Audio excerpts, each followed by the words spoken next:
Hi everyone, welcome back to my channel. My name is Mary Jane and this is MJ Money Matters. Here in this space, I show you how I use the zero-based budgeting method to stay on track, control, and maintain a simplified money life. If that sounds like content that you're interested in, I would love it if you would hit the subscribe button, hit the notification bell, and stick around for more. So welcome back. This is going to be my second paycheck from my job that goes on for, at this point, half a year, right? So one semester of school. This was last week's. This I'm currently in. I'm holding on to it just to make sure everything's followed. And here we are. So I'm creating this on the 8th of September, and these are the things that I have scheduled to pay. The AAA renew I brought over from the previous week because I didn't have enough in my budget for that. So we'll just re-tackle it today. That happens sometimes, and it's not the end of the world. So here we go. All right, so first things first, always the roof over my head. My goal is to get this paid off sooner than later. There is no penalty for an early payoff. So once I get the moving van, and my trailer moved back here. So I'm no longer paying storage and I'm no longer paying lot rent. I want to take those monies that I allocated for those things and put it towards the principal. So in that aspect, I'm putting another $400 a month towards the principal to get it paid off sooner than later. And then of course I've got my churro idea. Well, it's not even an idea. It's a plan that's in action.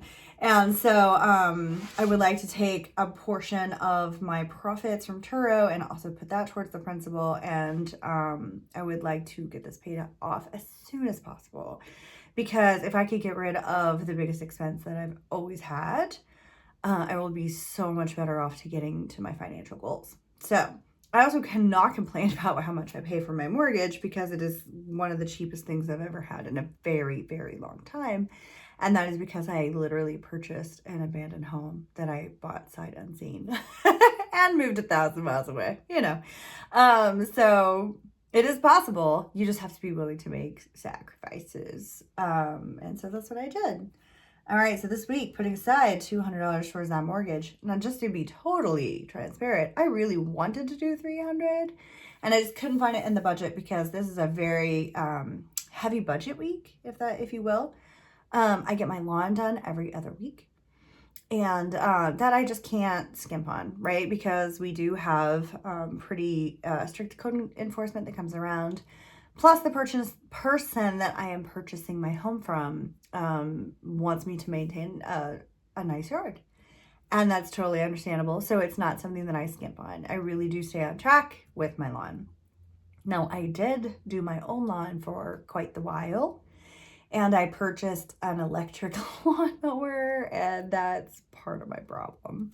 I purchased an electric lawnmower. It's not turning on. It's not turning on anymore. It was not holding a charge. It was getting harder and harder to do the lawn because I could only do parts of it at a time, and I would just run out of battery or it would overheat. And at this point, it's just not turning on. And a very, very good friend of mine who purchased the same model that I did messaged me about, I don't know, 20 minutes ago, and her lawnmower died as well. And it was about the same age as mine. And they were very expensive. So, you know, I think it was like 3 or 4 months of lawn care that I paid, you know, to get that lawnmower so I could do it myself, DIY. And the amount of time it took, plus like all the hassle of having to go out and mow constantly because I would have to go out with all these different batteries, and it's worth it to pay somebody for me personally. I feel badly that I was like, yes, get this lawnmower. It's the one I got. And then it died on her as well. But that just kind of goes you to show, the technology is just not there yet, I guess. And that's unfortunate. So I do have a lawn service. I got that. And then I also have my house cleaner. And, you know, you could say that that is, you know, frivolous, I guess. Number one, it's a very good friend of mine. Number two, she really needs the employment. is something that she's really good at. It's something she really enjoys doing. Plus, I get to like bring her here because she does live kind of far from me. So it's a good excuse to like bring her here, and she gets compensated for her time. Plus, I'm going to be working on painting the exterior of my house that day. So I've got a built-in friend that's going to be there and be outside with me when I'm up at the top of the ladder working on the peaks to make sure, you know, everything's good. And if I, like, knock on wood, if something were to happen, there was someone here and they could call and do the things. So, no, it's not frivolous for me to have a house cleaner. I really don't feel so. I do work a lot of hours, and when I'm here, I want to enjoy my time. And there are some things that for me, I would rather buy my time back. I do not like cleaning a house. I ain't tidy. I will say I'm a tidier, but I am not a deep cleaner, and she loves doing it. And this is, you know, a friend who has a lot of flexibility in their schedule and really loves cleaning. So I'm like, you know what?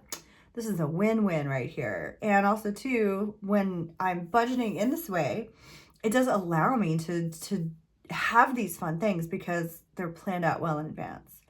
And so it's never me looking in my checking account saying, do I have enough money to cover this? Like, I plan out in advance that it is there.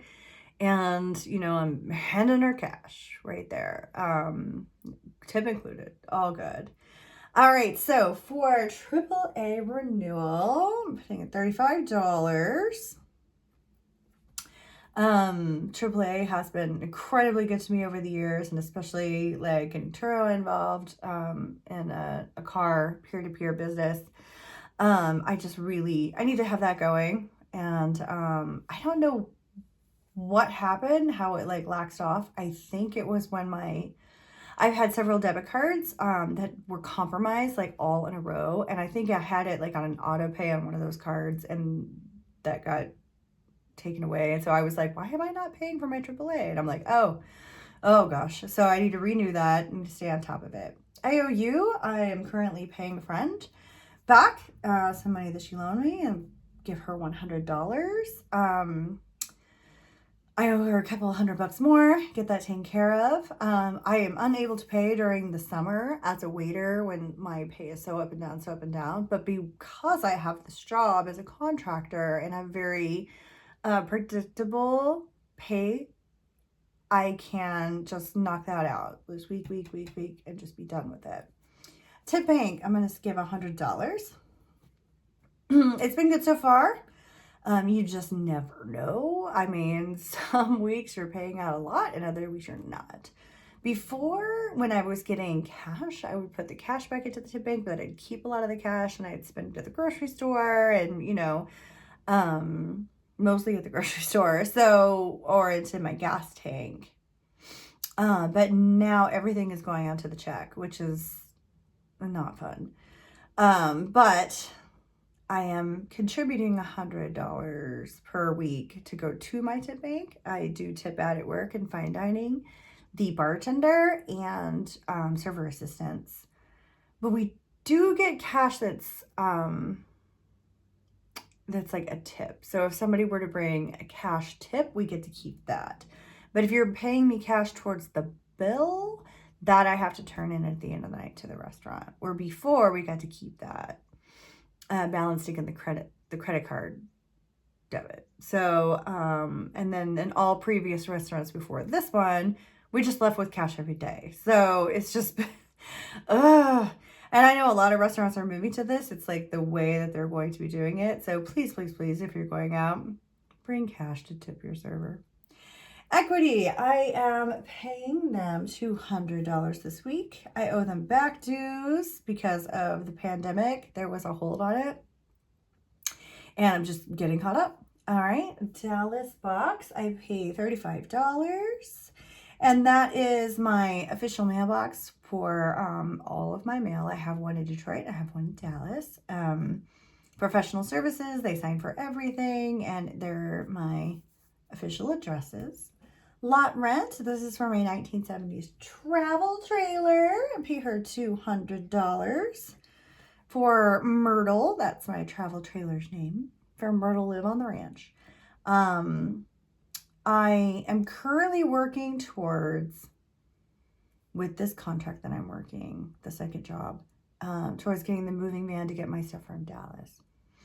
I'm really hoping, fingers crossed, that I get the contract through the rest of the year. That'd be January through June. And then that money would go to save to haul my trailer up here. And then she would live on my driveway, and I'd run her as a seasonal Airbnb when it's not just like, you know, my little she shed, if you will, my hangout space for my friends. But I lived in her. I lived in her for 2 years, and that is literally how I brought all my expenses way down, and I was able to save to buy my house. I love my trailer very much, and I hate being separated from her, but it is what it is at this moment. And so we just buy the bullet, pay the money, and it goes to a friend of a friend who's washing my trailer. And so it's you know, greasing the palms. She needed the money, I needed it held. It's all good. My car, $260 this week for that. Mint Mobile, $45. Now I pay Mint Mobile every 3 months. And so I sort of broke it down to like kind of what it is per month, so that I'm constantly filling that envelope, so that when they send me a message, it's usually 48 hours before they auto deduct. And I could just go ahead and take that envelope money and put it in the bank, and then it comes out, no problem. I do, however, want to get it up to the 6 months plan, and then eventually just paying once a year, because of course, the longer out you pay, the more savings that you get. Planet Fitness with them $28. Prime, Amazon Prime, free shipping, $20. And plus I watch a heck of a lot of Amazon Prime Video. It is like so worth it for me. I know there are a lot of people who are like, oh my God, don't pay for Prime. But yes, for me, yes. All right, Lawn Love. I am paying my man $70. That includes the tip. And sorry, I want to make a joke about the tip, but I'm no, my middle school self is laughing. I do pay him additional to do different things. I'm not doing anything additional other than the lawn itself this time. But he did power wash my garage. It's a freestanding garage, and get all the paint chips off of it. I'm going to be priming it soon, and then painting it to match the exterior of my house. I'm currently painting the exterior of my house. He's also going to work on, I have a tree, what would you call it? A tree trunk, a tree stump outside that we're going to grind down and pull out. He does some weed stuff for me, and, you know, we're going to be doing some landscaping stuff in the future. So this is just the bare minimum of just like, the minimal service, but I definitely have weeks where I'm paying him a lot more. My house cleaner, I am paying her at $150, and, that's money well spent in my humble opinion. Gas, I'll put in $100. I did up it from $60 a week, because I'm doing, you know, 2 commutes on 2 jobs. And churro, I mean, it's not much, small but mighty. Every little bit counts, $50. All right, let's see. The estimate is $1,538. Every dollar has an assignment. $200, $35. 100 plus 100 is 200, plus 200, plus $35. 200 plus 260 plus 45 plus 28 plus $20 plus 70, 150 plus 100 plus 50 plus is 1,593. So I'm off, but that's okay. 1,593, because I do get, what is that, off by $50? I do get cash tips, and so I'll just make sure to make up for it. Also too, I need to, not this week because it's a very budget heavy week, things that I really need to pay, but I will be putting more money towards savings, because I did have to jump in and sort of emergency borrow from myself over the summer, working just the one job where things did come up. So I want to replenish that and then continue to grow it as well. Sun is going down, and I hope everybody has a great week. Thank you so much for joining me. Talk to you later. Bye.